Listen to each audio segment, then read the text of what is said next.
Week 9 in the NFL. We've got a pair of teams that have only matched up 6 times. It's a series tied at 3 games each as the Vikings visit the Ravens. Next on EA Sports.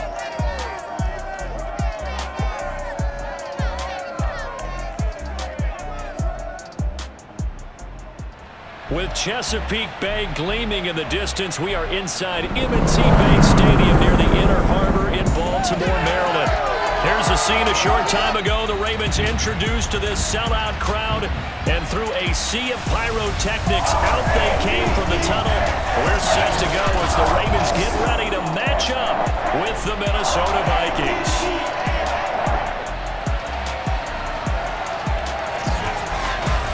Alongside Charles Davis, I'm Brandon Gaudin. And Charles, you look at this Raven team as they get ready here.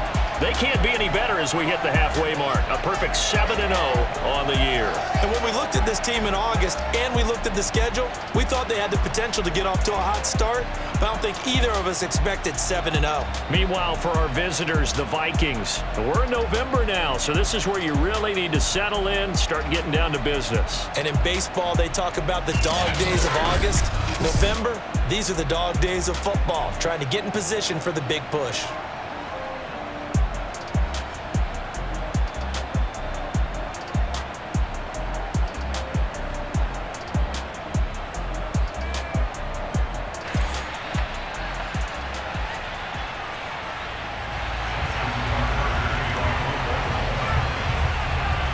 The first 2 months of the regular season down. What will the final 2 bring us as we're off in Week 9?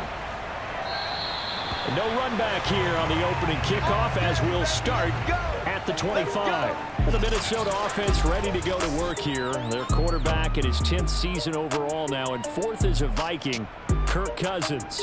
And no excitement unless you're on the defensive team of last week in his numbers, because the only excitement he really generated was the 1 interception he threw. Yeah, no touchdown passes. Yeah, and his team wasn't real thrilled about that, and they lost the game. So I know this week has been tough on him because he's been working hard. Fundamentals, footwork, finding the right targets, and bottom line, how do they get a win? Looking for more there on first down, but this throw downfield, incomplete. And Charles, despite this list of key inactives that we see here, they've obviously still been pretty successful. Give everyone credit for this one, because to me, when that happens, key guys are out, the next man steps up and plays well, but that starts with the organization itself, all the way through. No excuses for guys being out, finding guys who are capable backups who can step up and play when they need them, and we've seen the results of that. This team knows how to work through things. Crowd getting in a bit already. Here's an early 3rd and 10. Throwing is Cousins. And that's incomplete. So the defense able to get off the field here on 3rd down. That is one of the goals of the game. They've got to be effective on passing downs. It's one of the few things defenses chart. How did we do on 3rd down? That's a nice start for them in this one. It'll be a 44-yard punt, 6 on the return. And the Ravens, they'll take over. Time to see this wide-open Baltimore offense go to work, and leading them, pretty darn good one, Lamar Jackson out of Louisville. And you've got to think that they've got to be feeling pretty fresh. You know, coming off of the open week, didn't have to play, right? Gives them a chance to rest up a little bit, heal some of those aches and pains, and excited about playing again. That really rekindles things a little bit. I want to see how they come out and establish themselves here early. And that bye week coming right where they want it, in the middle of the schedule. Meanwhile, Jackson's throw into the hands of Andrews. And he'll be taken down, but not before he gets into enemy territory. Successful start to the drive, 17 yards, and moves the sticks. Well, normally you see 3 tight ends in a formation. You have to think to yourself, this has got to be a run. And I know as a safety, when I saw that, I took an extra step or 2 towards the line of scrimmage. Instead, they threw the ball, and he found one of those tight ends for a very nice pickup. Eric Kendricks in on the tackle. So, Charles, offensively, this group really playing at a high level, 7-0. And we're still a long ways from discussing a potential unbeaten season, I think. But to use a golf expression, no blemishes on the card, at least to this point. Yeah, unlike my teenage years where there were blemishes everywhere and the dermatologist was on speed dial, but I do throw it across his body, and it's intercepted. And Xavier Woods with a pick, and he will bring this all the way back out to midfield. But when he went on the move there and started rolling out, I thought there was a window, but that window closed quickly, intercepted. And sometimes, despite how big your arm talent is, you don't get enough on a throw when you're on the move as opposed to setting your feet and stepping into one. That may have been the case there, and the defense certainly benefited. Throwing on first down, but this one winds up to be incomplete. 2nd and 10. So, Charles, you talk about this offense as we play here in Week 9 of the 2021 season.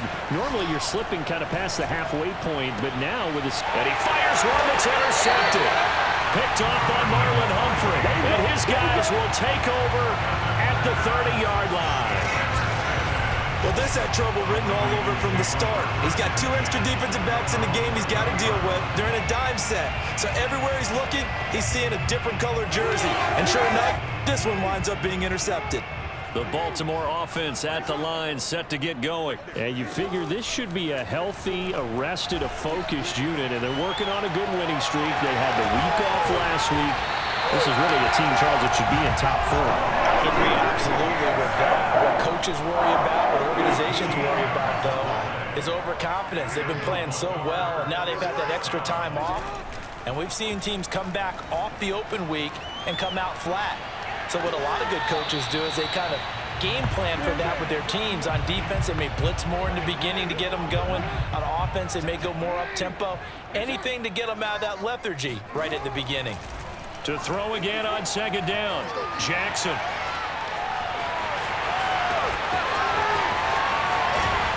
And he'll go down, but not before getting this inside the 30. Big yardage there on the scramble, and gets him a first down. Lamar Jackson just so electric, Charles, when he gets into open space, and we saw Exhibit A right there. You know something? I'm standing up here in the booth next to you watching the play. He buckled my ankles on that one as well. It doesn't matter whether you're actually on the field trying to chase him or you're just watching him play. This guy is sheer excitement. On first down, Murray. And down inside the 15 he goes. Add the gain here to the previous play, and it's better than 40 yards total. From the 13 now, they work on 1st and 10. Murray. And he'll fight his way down right around the 12.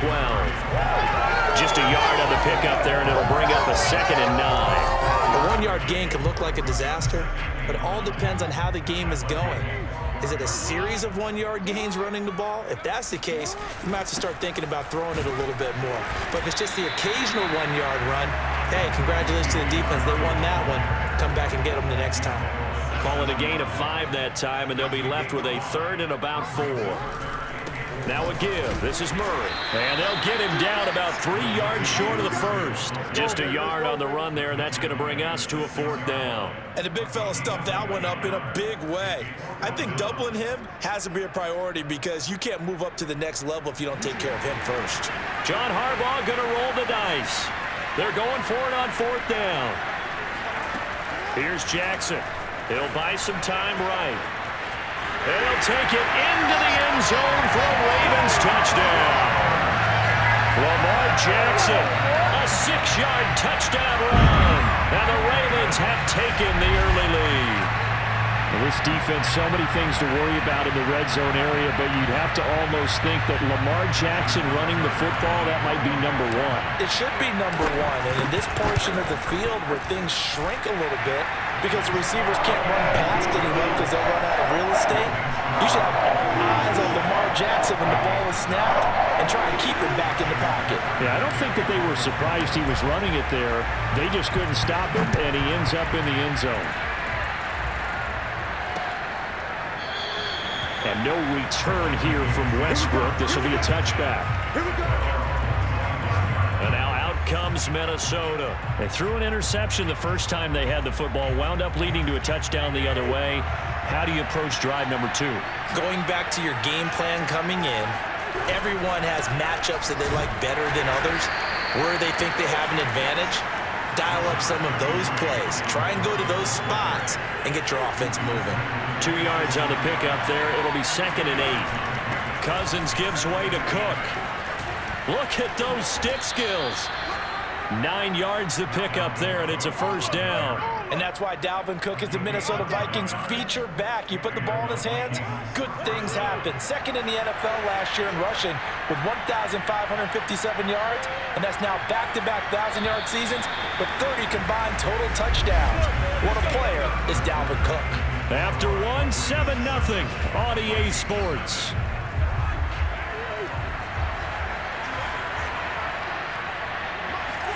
Play fake. Cousins. Incomplete. That's now 6 dropbacks, 6 incompletions. Yeah, the defense been pretty good early, but he's got to start hitting some of those throws. He's making them better than what they actually are. On 2nd and 10, Cousins. And a pressure too much that time as Cousins goes down. Justin Houston, he's the one to get him, and that is sack number 7 for him on the year. He was still looking through his progressions and going through his receiver options, and while he was doing that, the defense got to him quickly in the pocket. And it was a great example of zone coverage, well executed, well coordinated. All the receivers were covered, and he couldn't evade the rush back in the pocket. And they'll get him down about 3 yards short of the first. 14 yards is the pickup there, but it'll still way into a 4th down. I think that we all figured when he caught it that short of the marker, that the defense almost relaxed and said, we got this covered. And then all of a sudden, space to run after the catch. And now they're screaming, somebody get him down. Fortunately, they got to him and forced the 4th down. That'll be a 41-yard punt, 4 yards there on the return. And the offense will take over with a new set of downs. This Ravens offense heads back out there, led by Lamar Jackson. And he's been busy with his feet. He's been quite the scrambling man. And obviously that can break down a defense, but a lot of it is just that they just get trapped with worrying about it so much that other things break down as well. You know, you break the huddle, and you're not just playing what comes out at you. You're like, oh, God, don't let him outside of the pocket. Don't let him beat us with his legs. And then he starts to beat you other ways. The Raven offense set at the line for this next drive. Now the pressure comes, and he goes down. Just inside the 10, back at the 9. Everson Griffin on the sack, taken to the 4th round back in 2010. What a steal. Throwing on 2nd and long. Jackson. Oh, that's into a double team, and it's intercepted. Picked off at the 35. And he's going to return it to the 21-yard line. You don't see this often. A quarterback of his caliber, 2 first-half interceptions. It's absolutely surprising because it happens so rarely. You're searching for what reason, what's going on out there. It's not just maybe the defense is playing well. Is his horoscope off? His biorhythms? What is it? You went horoscope on us, David. Well, I was thinking maybe REM sleep was off. I'm trying to come up with something. Anything, right?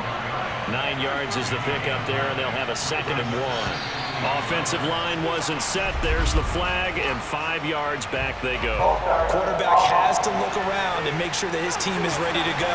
Sometimes the quarterbacks go faster than is necessary. A bad false start penalty there. Now 2nd and 6.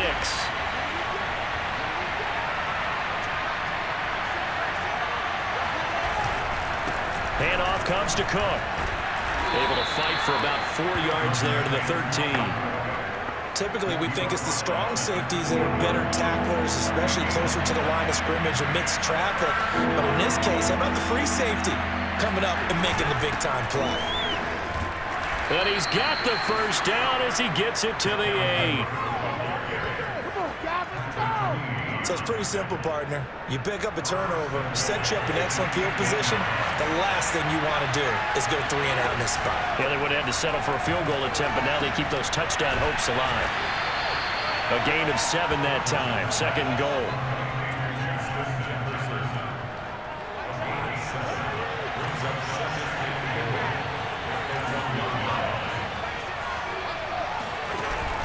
Cook is in. Touchdown, Minnesota. Oh, CD, there didn't seem to be much resistance there down near the goal line. Yeah, partner, from what I saw there, not a real good job of matching up defensively, because to me, it looked like they were just in their base 3-4 package. You need bigger bodies in there in a goal line type situation. The 3-4 fine between the 20s, but not down here when you're guarding your end zone. So all even at 7 now as they kick it away. On the return, Devin Duvernay. And up to about the 26-yard line, just across the 25. Lamar Jackson marching back onto the field. Bottom line, he's got to figure things out. He's completed 3 passes, but 2 of them have been to the wrong team so far. And when we talk about the best quarterbacks, we're usually talking about touchdown to interception ratio, aren't we? And 2 to 1 is acceptable, but the top line guys 3 to 1 or better is what they're looking for. Now we're talking about interceptions versus completions. That's not a ratio should ever be in any discussion. And incomplete on the deep ball. A minute 55 left to go in the first half of play. A reminder, once we hit halftime, as we do all season, we'll send it down to Jonathan Coachman in Orlando. He'll have all the stats and scores from games in progress around the NFL. The best multitasker in the business, the coach. To throw once more on 2nd and 10. Jackson eluding the pressure right. And they've got it well across midfield down to the 40 before it's all said and done. It's a gain of 34. Well, we've seen Jackson already have success in the first half running the football, and he gets good yardage on the ground again there. I mean, I know it's a $64,000 question, CD, but how do they contain him better? You have to win against the blockers ahead of you. If those guys even occupy a defender for even a half a second, then Lamar Jackson is gone. You've got to take those blockers and move them so that you have clear vision of Lamar Jackson, and hopefully you can hem him in.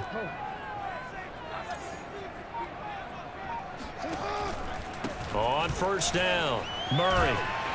And he'll take it down to the 30-yard line. A nice run there, 9 yards, and it'll be 2nd down. A handoff, it's Murray. And he'll work it inside the 30 to the 29-yard line. A gain of just a yard, but it's a first down.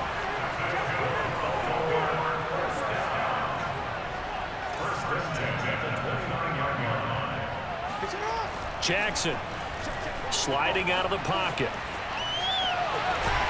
And he's able to get it to the edge of the red zone at the 20-yard line. Now the Ravens going to use one of their timeouts as they stop it with 25 seconds to go here in half number 1.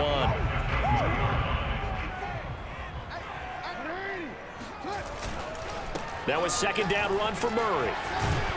And he'll go down here at the 12-yard line. The Ravens going to use the 2nd of their timeouts as the clock will stop with 20 seconds to go in the first half.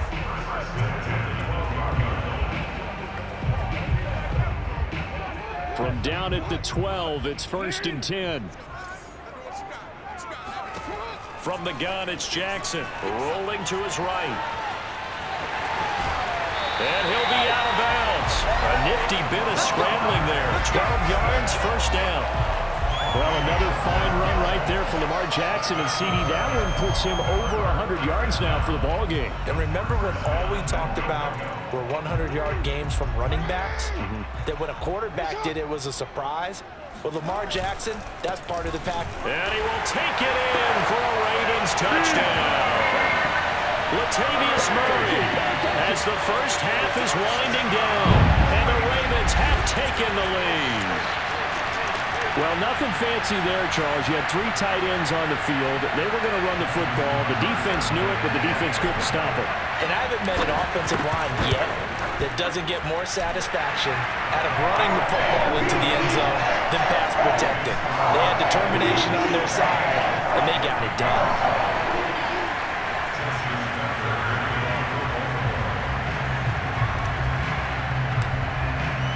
So not much time to speak of remaining in this first half as the kick's away. Now D.D. Westbrook to return. And he won't quite make it to the 25. Here are the Vikings now to start their next drive. And with 8 seconds on the clock, really not a lot of time to try to put anything together. They'll indeed start on the ground to run that clock. And he'll just push his way forward for a few as the clock will run. So we're at halftime here in the Inner Harbor with the hometown Ravens on top. As we'll send you down the coast now to Orlando, that's where we find Jonathan Coachman, ready with our EA Sports Halftime Report. Coach. Okay, all right, Brandon, thank you very much. Hi again, everyone. Let's get you caught up with what's going on around the NFL. We are officially into the second half of the season. We'll kick things off with the twice-yearly battle for Ohio. This one has Cleveland making the trip south to Cincinnati. And it's the Bengals who are out in front. The Bengals trying to gut this one out, as it would be a good victory for them if they could get it. From there, we're off to check out another game. And they've got the lead over the visiting Denver Broncos. Amari Cooper, a touchdown reception. Finally, let's get down to the Bayou. Check in on the Saints at home at the Caesars Superdome. And at this point, they trail the visiting Atlanta Falcons. Tajay Sharp, a touchdown reception. With that, we take a look at the next-gen stats in that first half for the Vikings. And I can imagine the halftime discussions are about how can we improve the running game. They have not had success so far, and it's reflected on the scoreboard. Meanwhile, for the Ravens, it's been no contest in terms of the rushing yards. You see a much, much brighter picture there. Both teams going back through their game plans, making their final halftime adjustments. And for the call of the second half, we go back up to Baltimore and rejoin Brandon and Charles.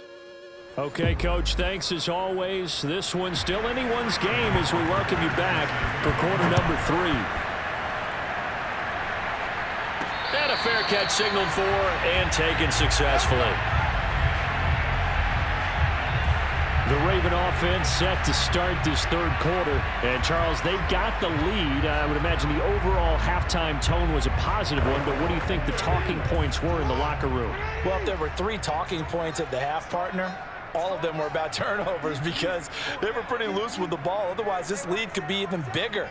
Now, I don't think that they overly harped on it, but I think they told them, guys, if you want to keep calling those plays that are exciting, you've got to take care of the ball. Otherwise, we may have to dial things. Got a man, it's caught inside the 10. And he takes it down deep into enemy territory.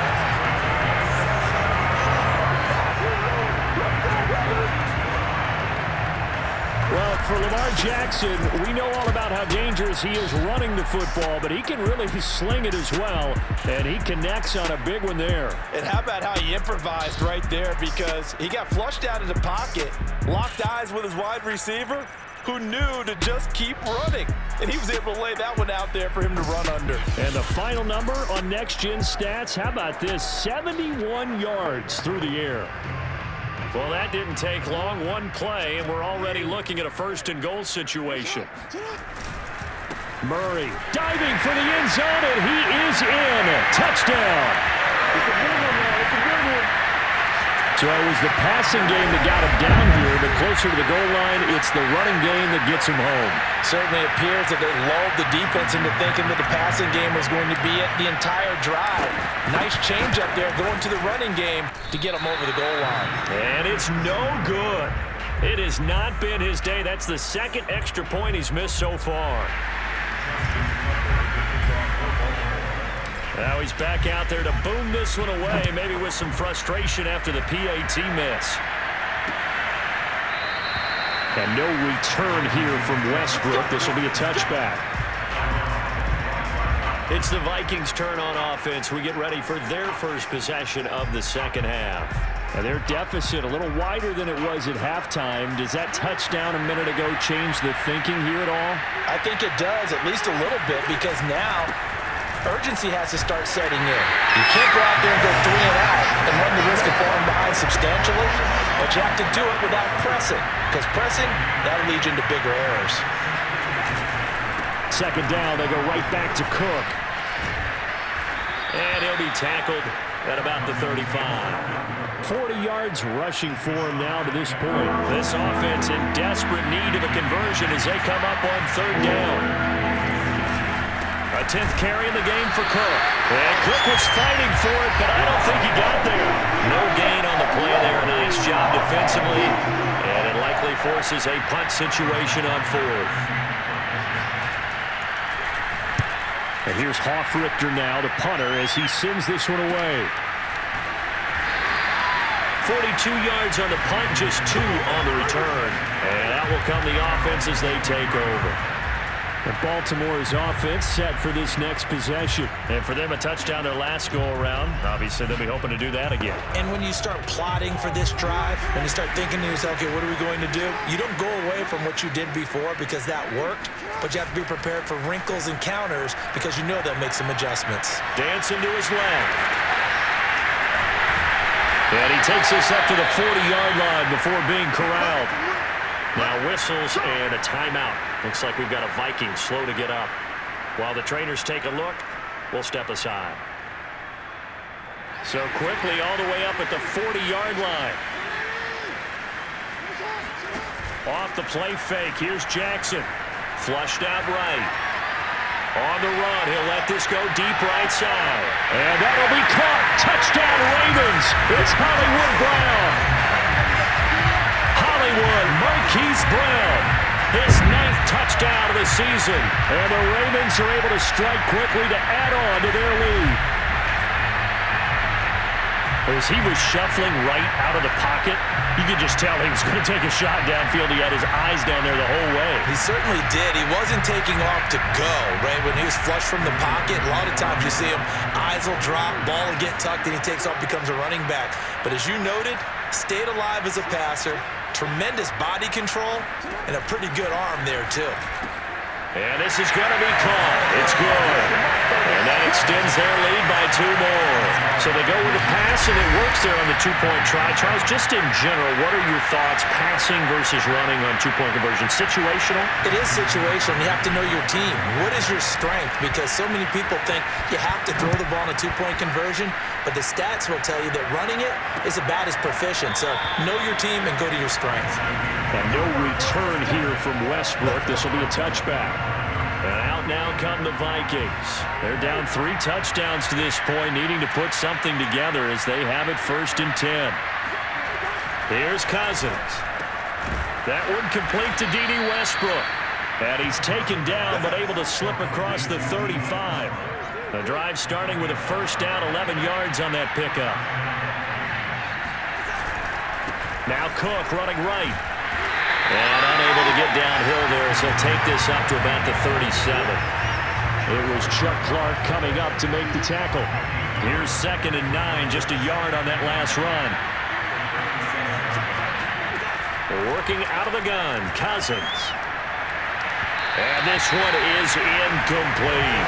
I'm sure this isn't a novel thought, but maybe run some simpler routes instead of trying to get it all back in one shot. Defense certainly appears to be ready for him. Try and get it back little by little instead of in big chunks. On 3rd down, Cousins. That's complete to his running back, Jefferson. And he can only manage to take this thing to the 38, well shy of the 1st down. 2 yards is all they'll get on the completion. It's 4th down. The Vikings send out their punter as he'll punt it away for the 4th time today.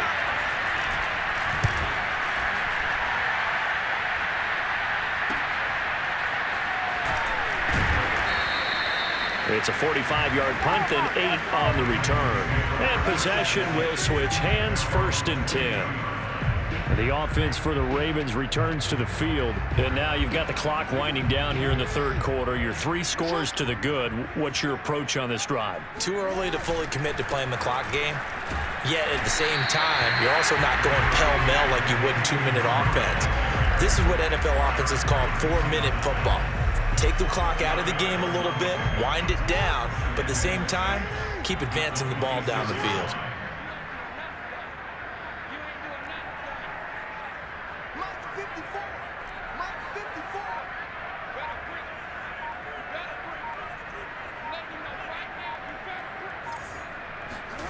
To throw on 2nd and 6, Jackson. And he can't find a receiver, and he's brought down. The defensive end, Danielle Hunter, drops him. Now on 3rd and long, they'll look to throw. Escaping the pressure right. He's going deep for Brown. They've got his man complete. And all the way in for a Ravens touchdown. Marquise Brown, 87 yards. And the Ravens get another third-quarter touchdown to add on to that lead. Now, this is something that we saw quite a bit at Oklahoma, and we'll be seeing it more and more on the NFL level as well. Marquise Brown going Hollywood. Well, in this league where coordinators worry so much about drawing up the right routes, blocking assignments, misdirections and stuff, they have these precise arrows and movements. Sometimes the best play is just up from the schoolyard where you look at your fastest guy and say, go long, go get it, big man. Tucker with the extra point, and that'll increase their lead to 28. Tucker now to kick it away following the touchdown.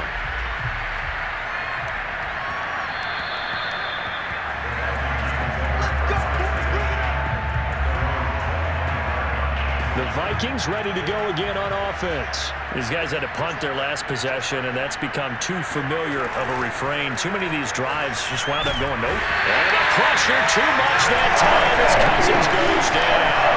Calais Campbell in there to get him, and on the season now, that is 9 sacks for him. So now 20 yards to go on 2nd down after the sack. Work to be done. Another try after the first down sack. Cousins is going to find his tight end. That's Chris Herndon. A good pickup there. 18 yards as they get closer for 3rd down. So they'll get a little extra time to come up with his 3rd down play as we played 3 quarters. You're watching the NFL on EA Sports. Back now in Baltimore. A lot of happy faces in the crowd at this point as their guys have a big lead here to start quarter number 4. 3rd and short yardage, Cousins. And the throw there going to be incomplete. Well, the trials and tribulations of being a quarterback in this league, it's tough. It's got to be wearing on him out there. Well, he has been sacked a number of times. He had an interception, so I'm going to give him a skosh of credit for hanging in there and trying to make something happen, despite the amount of pressure he's been under this entire game. And boy, is he close. Did he get there? No, they're going to say he's short of the line to gain. From the 34 now, here's 1st and 10. From the pistol, they run it with Murray. And he's going to get a solid gain of 9 before being brought down. 2nd and right at a yard.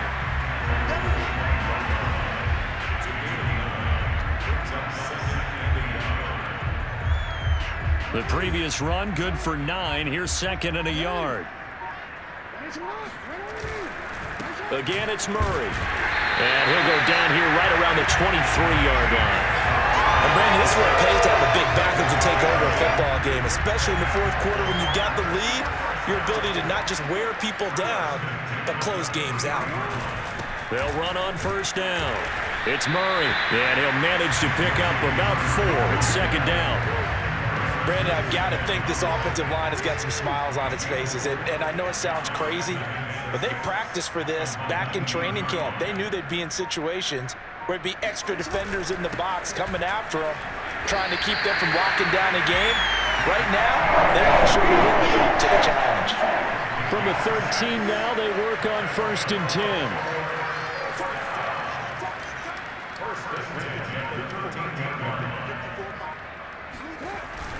Carries piling up. It's Murray again. And he's going to get about 4 down inside the 10 to the 9. This drive is pretty clear. Almost feels like old school fundamentals, doesn't it? Want to impose their will on the defense. What's that, 5 straight runs? Yeah, 5 straight carries to start this drive. And like you said, the way it's working, they may just stick with it. And he maneuvers his way down to the 3-yard line.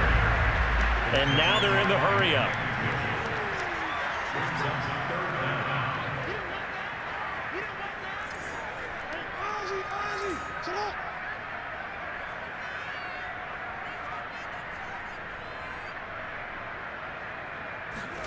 Jackson looking to throw on 3rd.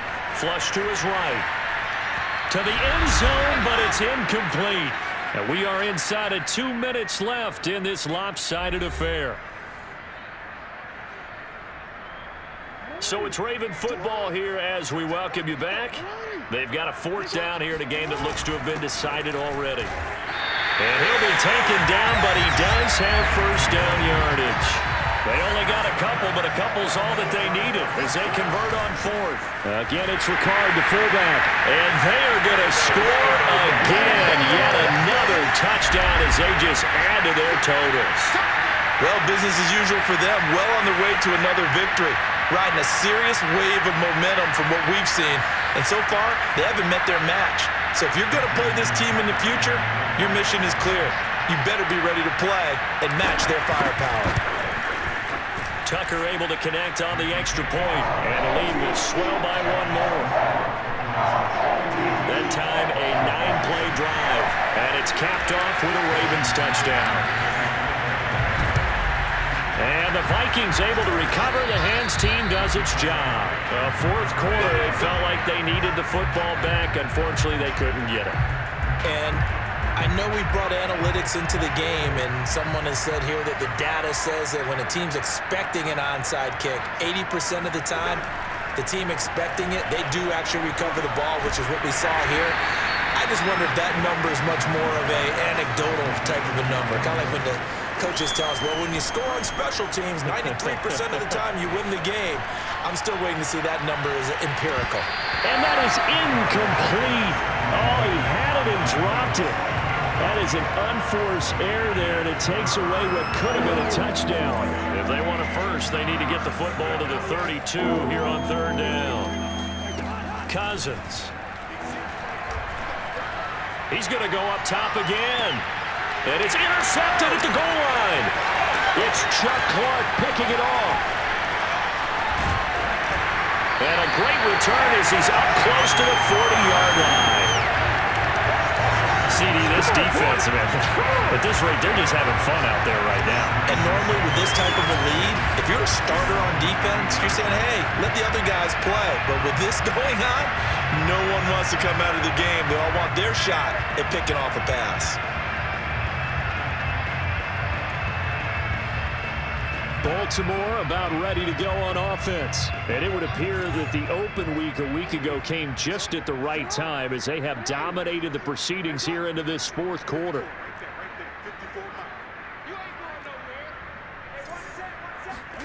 Oh, Jackson's going to throw it.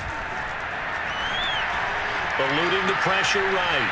On the run, he'll let this go deep right side. It's incomplete. Took a shot, couldn't connect. I know he was trying to get the completion downfield, but the way this game has gone, with a few of the runs he's made along the way, he should have kept the ball and taken it with his feet downfield. Oh, for the 3rd time, Jackson going to be intercepted. Picked off by Harrison Smith. And a great return here gets this one all the way down to the 26-yard line. Well, they get a 4th quarter pick. A little something to hang their hat on, I guess. Okay, so let's face it, though. Who's happy about this play? Fantasy guys, right? Yeah. The analytics will tell you one thing or another. That's a bad play on one hand, a good play on the other. But it's all about the fantasy points here. Yeah, because this ball game is over. An incomplete pass on 1st down. That leads to a 2nd and 10. And he's going to be taken down. Pressure gets there back at the 39-yard line. Pernell McPhee able to record his 5th sack of the season. Lets it fly for Thielen. And the 3rd interception thrown by Cousins. Picked off by Marlon Humphrey. And that will write a finish to this ball game. But Charles, it's one thing to win. It's another thing to win and put up the amount of points that they did. What are they clicking on offense? They can't help but feel great about themselves, can they? I mean, what a game to put up that number of points, continually feeling like they're moving the ball and things are working and clicking. They think that they can bottle this and carry it with them. And as an offensive coordinator, you just don't think you can do anything wrong. Whatever you call, run, pass, it's all going to work. That's called being in the zone. So for Baltimore, they continue to cruise through this first half of the schedule as they move to 8-0 now on the campaign. And they will hit the road next week to take on the Miami Dolphins. Meanwhile, for the Vikings, they drop back to 500 now at 4 up and 4 down. And they will try to get back in the swing of things next week on the road.